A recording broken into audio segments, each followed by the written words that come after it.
足手まといになるんだなっていうことも実感してしまったこともちょっと悔しかったなと思いました。皆さんこんにちは。現代のもののけ姫ことまこです。今日はですね、何の話をしていこうかなっていうのはちょっと久々にやっぱ車椅子って嫌だなというか、挫折感というか、すごい車椅子であることがめちゃくちゃ嫌だなっていう思いがちょっと一個あったので、お話ししていこうかなと思います。これを喋ることでなんだっていう感じではあるんですけど、でもやっぱ普段基本的にはやっぱりポジティブで皆さんの中には私はねイメージとしてあると思うし、多分世間一般わかんないポジティブな方ではあると思うんですけど、それでもやっぱり別に悩みがないわけじゃないし、落ち込むことがないわけじゃないんだよっていうことを、皆さんと同じね辛いというか嫌だなっていう思いをしてるっていうことも知ってほしいなって思って、ちょっとお話ししようかなって思いました。あとこれを話すことによって自分のこの辛いなっていうか悲しいなっていう思いが緩和されたらいいなみたいな、自分のためにもちょっとお話ししようかなって思ったんですけど、落ち着かないな体が何かというと、このゴールデンウィークに私は、ずっとやりたかった実家でカフェイベント、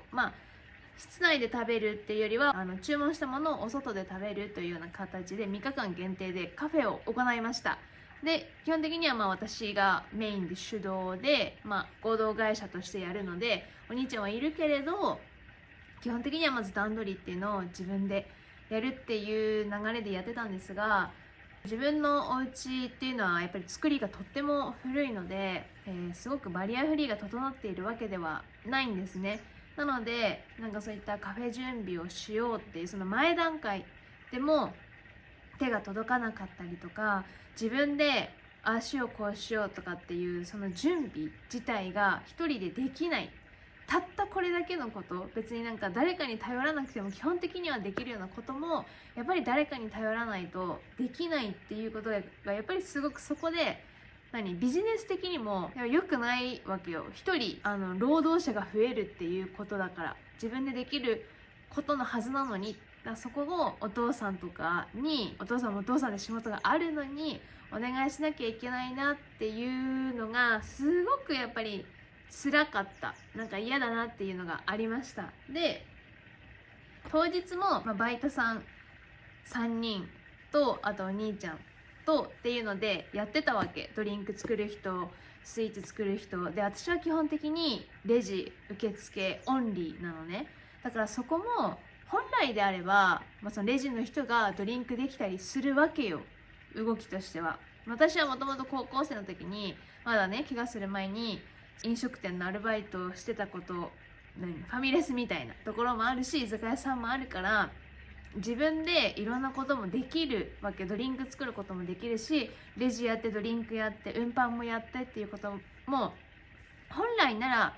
車椅子じゃなかったらできる。でもそれができないからレジにいるしかない。レジで手空いてても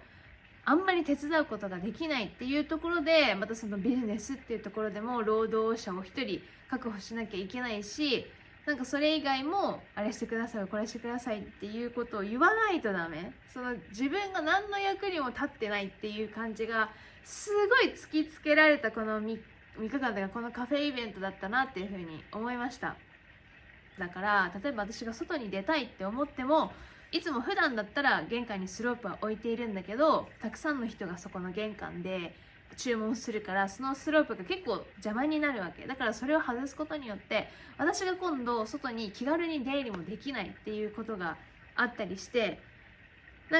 そこを初めてのイベントだったからやってみて気づいたこと、もっとこうだったらこうできるのかなとかあることもあったかもしれないけど、でもそれ自体もやっぱり自分が車椅子っていうことでこんなにも足手まといというか力になれないことっていうのがたくさんあるんだなっていうのがすごい本当に実感しました。本当に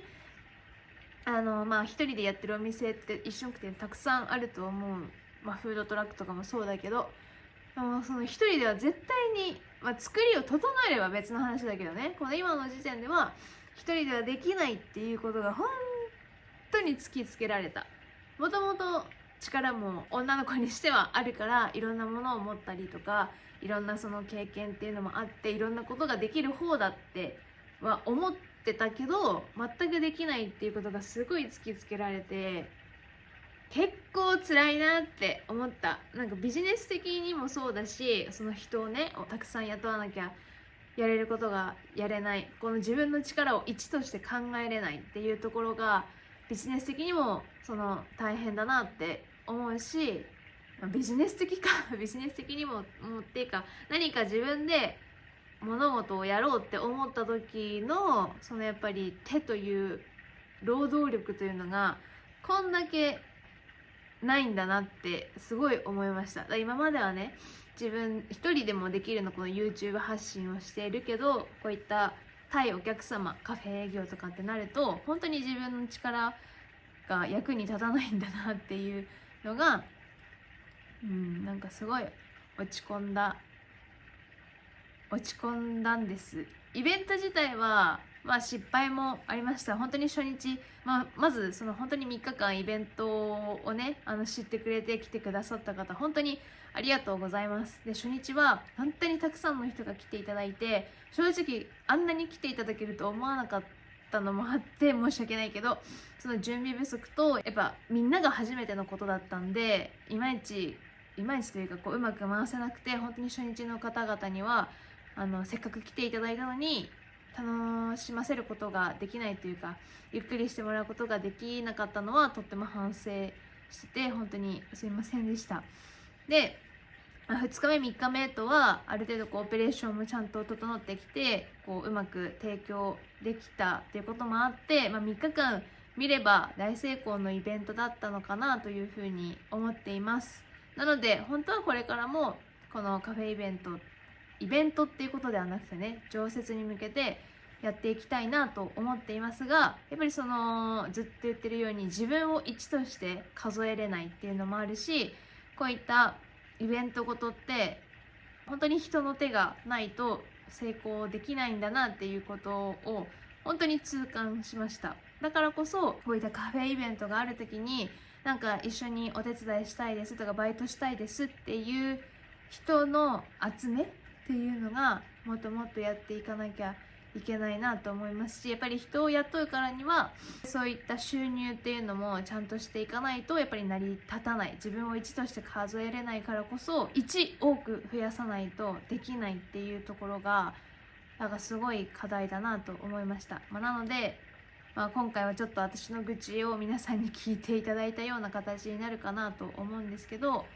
本当に今後ね、もしお住まい近い方、鶴岡市の方とか庄内地区のね方々がもし見てくれていたら、また次回なんかこういったイベントはやりたいと思っているので、バイト候補に、そのね日にちが合わないはあると思うんですけど、バイトお手伝いできますとかやってみたいっていう気持ちはすごくありますっていう方がいらっしゃったら、よかったら連絡いただけたらなというふうに思います。でも結構本当にすごく忙しかったので、もしやる気がある方がいたら真面目にお知らせいただければと思います。 YouTube 見てます、ラジオ聞いてます、会えて嬉しいですって言われた方々もいて、すごく嬉しい。その YouTube 発信という中で皆さんに何かエネルギーを与えられてるのかなという実感もありますが、こういった実動をした時にやっぱりすごいなんか足手まといになるんだなっていうことも実感してしまったこともちょっと悔しかったなと思いました。はい、なんかずっとイベントまでの準備期間めっちゃ悪夢だったんだけどさでもそんな感じでね、こういう時もありますよっていうことです。ただ、人の手を借りないとやっぱりできないこのイベントはもっともっと頑張っていきたいと思いますので、ぜひ皆さんまた引き続きやるときは応援よろしくお願いします。でまた引き続きなんていうの、別にこういう日もあるけど、また楽しい YouTube 動画これからも自分の趣味の延長線上としてやっていきたいと思いますので、応援していただけたら嬉しいです。はい、ということでこんな感じでお話できたことで、今ちょっと私の心のモヤモヤがなんかちょっと今だけはすっきりできたのでよかったです。聞いていただいて見ていただいてありがとうございました。はい、ということで本日も最後までご視聴ありがとうございました。